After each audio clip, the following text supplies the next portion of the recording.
Hello everyone, this is Ishant here. आज के tutorial में हम सीखेंगे कि एक numpy लाइब्रेरी का यूज़ करके हम सीरीज कैसे क्रिएट कर सकते हैं।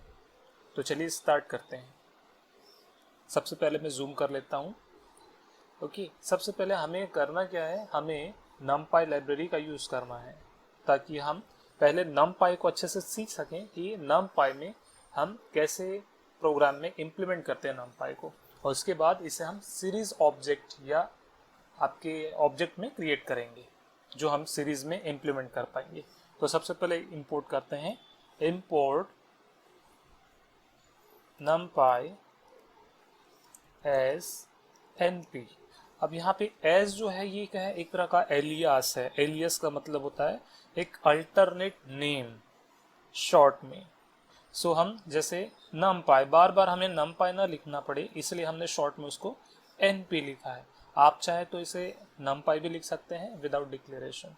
तो हमने यहाँ np लिख लिया। यहाँ एक बात याद रखना है आपको, numpy एक तरह का आइडेंटिफायर है। इट मीन्स अगर आप यहाँ पे कोई न्यूमेरिक वैल्यू लिखते हैं, से 1 2 3 कुछ भी वैल्यू अगर आप पास करते हैं, से 2 लिखा है आपने, तो 2 क्या है, एक तरह का इंटीजर वैल्यू है। क्या है, एक तरह की इंटीजर वैल्यू, इसलिए क्या हो गया, गलत हो गया। फिर इसके अलावा अगर आप देखा जाए, अगर यहाँ पे आपने कोई स्पेशल सिंबल यूज़ कर दिया से @ तो ये भी आपको क्या देगा, एक तरह का एरर देगा। क्यों? क्योंकि आपने क्या यूज़ किया है, स्पेशल सिंबल यहाँ यूज़ कर दिया। और क्या मिस्टेक्स हो सकती है आपसे मानने में, यहाँ पे मान लीजिए अगर आपने यहाँ स्पेस यूज़ कर दिया है ना, तो भी आपको क्या मिलेगा, यहाँ पे एरर मिलेगा। क्यों? क्योंकि यहाँ पे आपके पास है वाइट स्पेस, तो वाइट स्पेस कहीं पे भी अलाउड नहीं होती। When we talk about the identifier, ना नंबर से स्टार्ट हो सकता है, ना कोई स्पेशल सिंबल से, और ना ही स्पेस होता है, except one thing, that is the underscore. आप चाहे तो यहाँ अंडरस्कोर लगा सकते हैं इसके पहले, you can use it, but आप इसे न लगाएं। एज इट इज जो आपकी जनरल प्रैक्टिस है उसे वैसे ही रखें। तो सबसे पहले हमने क्या किया, इंपोर्ट कर लिया, इंपोर्ट numpy np। अब हमारा सेकंड वर्क होता है ऑब्जेक्ट क्रिएट करना। Object is nothing but a kind of N identifier और अ वेरिएबल। तो आप ऑब्जेक्ट बना लेते हैं। मैं ऑब्जेक्ट का नाम लिख लेता हूँ obj1। आप कुछ भी दे सकते हैं as per your requirement, but rules वही रहेंगे जो मैंने पहले आपको बताया। इसके बाद आप असाइन करते हैं वैल्यू इक्वल्स टू, हमें numpy लाइब्रेरी को अपने प्रोग्राम में यूज करना है, इसलिए हम यहाँ या तो numpy डॉट लिख सकते हैं या तो np डॉट लिख सकते हैं। तो हम लिखेंगे np डॉट arrange। यहाँ आपको एक बात याद रखना है, arrange is similar to range function. अब ये फंक्शन भी 3 आर्ग्यूमेंट आपके लेता है, 1 भी लेगा, 2 भी लेगा और 3 भी लेगा। तीनों में ये फंक्शन अलग अलग आपको आउटपुट देता है। अब आउटपुट किस तरह से मिलता है हमें, ये भी हम देख लेते हैं। तो सबसे पहले आप क्या कीजिए, कोई एक वैल्यू पास करके देखिए। इसमें मान लीजिए मैं 4 पास करता हूँ, ठीक है। तो हमारा काम था ऑब्जेक्ट बनाना, हमने ऑब्जेक्ट भी बना लिया। अब हमारा दूसरा काम है क्या, इसको आउटपुट स्क्रीन में शो करना। उसके लिए हम लिखते हैं print then the name of the object that we have created, obj1। अब इसे हम रन करके देखते हैं। So as you can see आपको एक आउटपुट मिलता है 0 1 2 3। इट मीन्स जो आपने वैल्यू पास की 4, तो आपका जो वैल्यू स्टार्ट होता है वो कहाँ से स्टार्ट होता है, 0 देन 1 2 एंड 3। और ये आपको आंसर किस फॉर्म में मिलता है, एक लिस्ट के फॉर्म में मिलता है। इट मीन्स इस फंक्शन का आउटपुट आपको एक लिस्ट के फॉर्म में मिलता है, और वैल्यूज कहाँ से कहाँ तक होती है, 0 से लेके उससे 1 माइनस तक।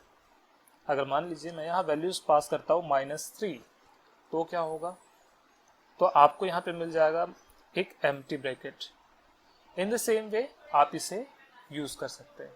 अब इसके बाद बारी आती है सेकेंड 2 पैरामीटर्स की। 2 पैरामीटर्स मान लीजिए आपकी, एक हो गया से 2 और दूसरा हो गया 9। तो अब इसमें होगा ये कि वैल्यूज कहाँ से काउंट स्टार्ट होंगी, 2 से काउंट होंगी, लेकिन कहाँ तक जाएंगी, ये जो भी वैल्यू रहेगी उससे 1 माइनस तक। यानी यहाँ अगर 9 लिखा है तो 9 - 1 यानी 8। तो आपका आउटपुट क्या आएगा, लिस्ट के फॉर्म में 8। सो 2 से लेके आपका 8 तक आपको आउटपुट देखने को यहाँ मिल जाता है। क्यों? क्योंकि 2 से स्टार्ट हो रहा है ये, ठीक है। बट ये जो वैल्यू है इससे 1 माइनस तक आपकी वैल्यू जो है यहाँ पे आपको शो करता है। ये इस रेंज फंक्शन की क्वालिटी होती है। सो इसी तरह से हम अब इसमें 3 वैल्यू पास करके देखते हैं। तो 3 वैल्यू मान लेते हैं, कोई एक वैल्यू ले लो, यहाँ पे आप इसको 12 कर लीजिए, 13 कर लीजिए, और यहाँ आप इसको 3 कर लीजिए। सो यहाँ पे देखिए होगा क्या, जब ये सीरीज प्रिंट होगी तो ये किस तरह से वर्क करेगी, देखिए ध्यान से। आपका आउटपुट क्या मिल रहा है, 1 मिनट रुकिए।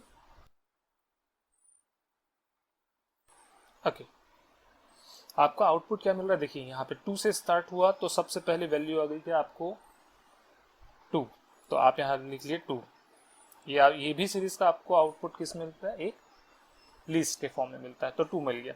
अब दूसरी वैल्यू कैसे जनरेट हो रही है, जो भी 2 के पास है ना, जो 2 के है ना, जस्ट जो आउट में जो इंटरवल दिया हुआ है वो ऐड होगा, तो 2 देन प्लस 3, 2 प्लस 3 इज 5। तो यहाँ पे वो वैल्यू ऑटोमेटिकली आपकी प्रिंट होके आएगी, क्योंकि 2 में कितना ऐड हुआ है, 3 ऐड हुआ है। क्लियर? तो इस तरह से 5 मिला। अब 5 जो मिल गया आपको, 2 प्लस 3 इक्वल्स टू क्या है आपका 5, है ना। अब ये जो वैल्यू आई है 5, ये इसी में क्या होता है, वापस से आपका ये ऐड होता है।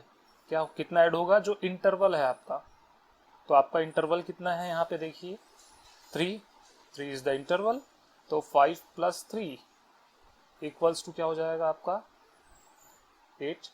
तो आपको इसके बाद क्या मिलता है, 8 मिल जाता है। फिर इसी तरह से आगे और जाएंगे, 8 आपको फिर और क्या करेगा, फिर से आगे बढ़ेंगे, 8 plus 3 because 3 is our interval, तो ये क्या हो जाएगा आपका 11। क्लियर? तो इसलिए आपको नेक्स्ट आउटपुट वैल्यू आपको 11 मिलती है। अब क्वेश्चन ये उठता है कि इसके आगे क्या सीरीज जाती है, तो एक बार देख लेते हैं। 11 प्लस 3, तो आपकी वैल्यू क्या आ रही बताइए, तो ये हो रही है value 11 plus 3 equals to 14। Clear? अब आप यहाँ देखिए, आपकी जो फाइनल वैल्यू है वो कितनी जा रही है 13, ठीक है, और यहाँ आपका आउटपुट क्या आ रहा है 14। तो 14 क्या 13 से छोटा है या बराबर है, नहीं है, तो बड़ा है। तो अगर बड़ा या बराबर आ गया तो वैल्यू वहीं स्टॉप हो जाती है। तो यहाँ पे क्या होगा, आपको आखिरी वैल्यू 11 मिलेगी। अगर यहाँ 13 भी होता तो हमें 11 ही मिलता आउटपुट में। अगर यहाँ पे ऐड करने के बाद अगर हमको 14 ना मिलके अगर 13 भी मिलता किसी दूसरे केस पे, तो भी आपका आउटपुट 11 ही होता। लेकिन अगर आपका आउटपुट अगर यहाँ 14 होता तो भी आपको उतना ही मिलता 11, लेकिन 15 होता तो आपको यहाँ आउटपुट मिलता 14। तो इस तरह से हम अरेंज फंक्शन को समझते हैं, np.arrange फंक्शन को। अब इसे हम सीरीज में कैसे इंप्लीमेंट कर सकते हैं, तो आइए इसे आगे देखते हैं।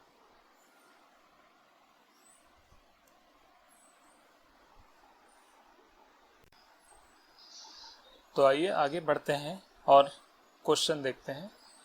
क्वेश्चन आपका कह रहा है,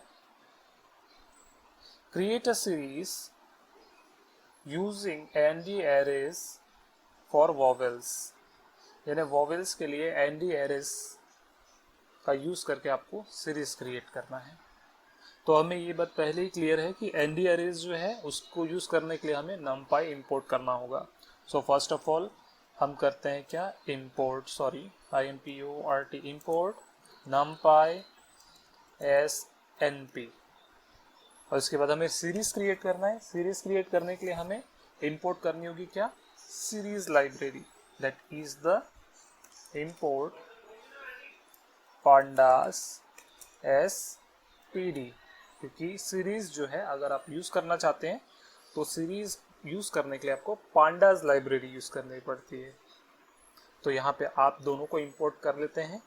इंपोर्ट करने के बाद में आपका सबसे पहला काम क्या है कि आपको एनडी एरेज का यूज करके क्या करना है, सीरीज क्रिएट करना है, और उसमें वॉवेल्स के लिए आपको वैल्यू पुट करना है। जस्ट अ मिनट, स्टार्ट करते हैं।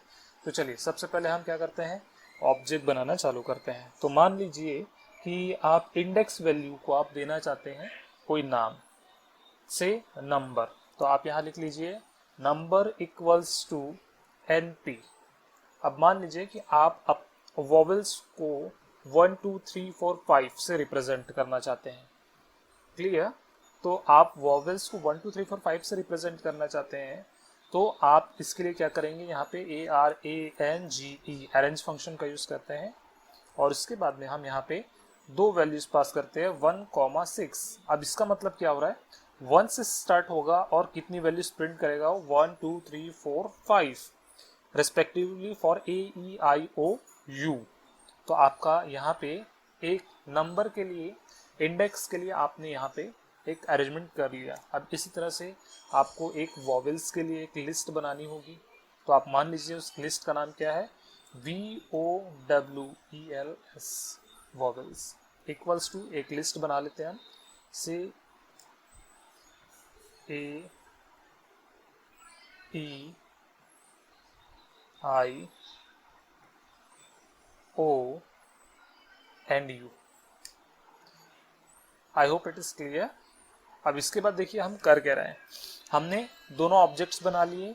ये ऑब्जेक्ट क्यों बनाए हमने, ताकि हम इंडेक्स बना सकें, हमें बार बार 1 2 3 4 5 लिखने की जरूरत नहीं होनी चाहिए। मान लीजिए अगर आपको 1 से लेकर 5000 तक अगर आपको इंडेक्स बनाने, तो आप कितने बार 1 2 3 4 5 लिखेंगे। इसीलिए आपको ये फैसिलिटी दी गई है कि आप यहाँ पे numpy का यूज करके आप यहाँ पे इस फंक्शन को यहाँ पे इंक्लूड कर सकें। तो हमने यहाँ दो चीजें क्रिएट कर ली, ये दोनों ऑब्जेक्ट्स हो गए आपके। अब हम क्या करते हैं, यहाँ पे सीरीज ऑब्जेक्ट बनाते हैं।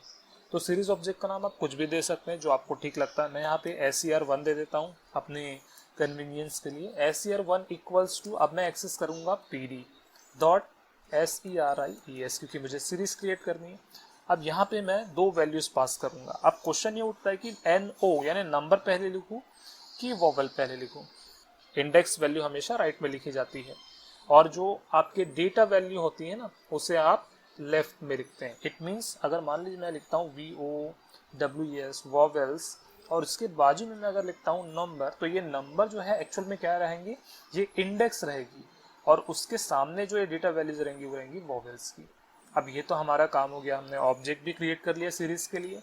अब हम क्या करते हैं, इसे प्रिंट करने का काम करते हैं। तो हम यहाँ लिखते हैं प्रिंट करने के बाद में आपको यहाँ पे उस ऑब्जेक्ट का नाम पास करना है जिसके लिए आप सीरीज क्रिएट कर रहे हो। तो आप लिख दो यहाँ series1, क्योंकि हम सीरीज क्रिएट कर रहे हैं। ठीक है, तो सीरीज ऑब्जेक्ट का नाम यहाँ पे लिखेंगे। जो यहाँ पे सीरीज आपने ऑब्जेक्ट बनाई है ना, उसको आप यहाँ पे पास कर देंगे। पास करना है ना, लिख देना। अब जैसे ही मैं लिखूंगा, तो अभी देखिए आपके सामने आउटपुट कुछ नहीं है। अब मैं इसे रन करता हूँ।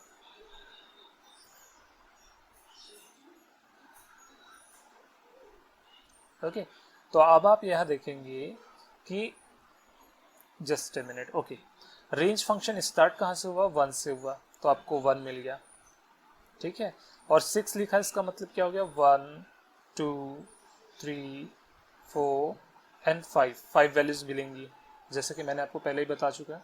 और इसके अकॉर्डिंगली रेस्पेक्टिवली AEIO और U, ये वैल्यूज आपकी यहाँ जनरेट हो जाएंगी उसी के रेस्पेक्टिवली उसके लिए। अब क्वेश्चन यहाँ पे ये उठता है कि डेटा टाइप ऑब्जेक्ट क्यों है, क्योंकि आपने डेटा को क्या लिया है, यहाँ पे स्ट्रिंग वैल्यूज लिया है, इसीलिए आपको क्या मिला यहाँ पे, एज एन ऑब्जेक्ट मिला है। इसकी जस्ट इनवर्स में अब देखते हैं थोड़ा सा चेंज करके। मान लीजिए मैं यहाँ पे नंबर लिख देता हूँ,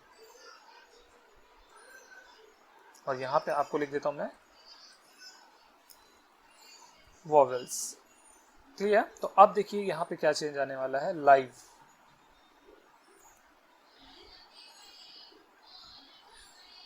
तो अब आपको मिलता है क्या, यहाँ पे int 32 यानी इंटीजर वैल्यूज मिलती है यहाँ पे। अब ये क्यों हो रहा है, देखिए, क्योंकि आपने यहाँ से 1 से लेके 5 तक तो क्रिएट कर लिया, ठीक है, जैसे मैंने आपको पहले ही बताया था। लेकिन जो लेफ्ट वाली वैल्यू होती है वो हमेशा किसकी होती है, वो हमेशा होती है आपकी किसकी, डेटा वैल्यू। क्या रिप्रेजेंट करता है, लेफ्ट वाली वैल्यू हमेशा डेटा, और जो राइट में जो वैल्यूज होती हैं ये हमेशा क्या रिप्रेजेंट करती है, इंडेक्स, हमेशा इंडेक्स वैल्यू को रिप्रेजेंट करेगा। I hope it is clear. इसीलिए आपको यहाँ पे डेटा यहाँ पे देखने को मिल रहा है 1 2 3 4 5, क्योंकि वो लेफ्ट में है, और वॉवेल्स जो राइट साइड में लिखा है वो आपको लेफ्ट में देखने को मिलता है as a index value. So in this way, we create the series using the NumPy array or ND array. I hope this concept is clear to everyone. तो इस तरह से क्वेश्चंस एग्जाम में पूछे जाते हैं. I hope now it is clear to everyone. If you have any doubt regarding this concept, please let me know in the comment section. Till then, thank you. Have a nice day ahead.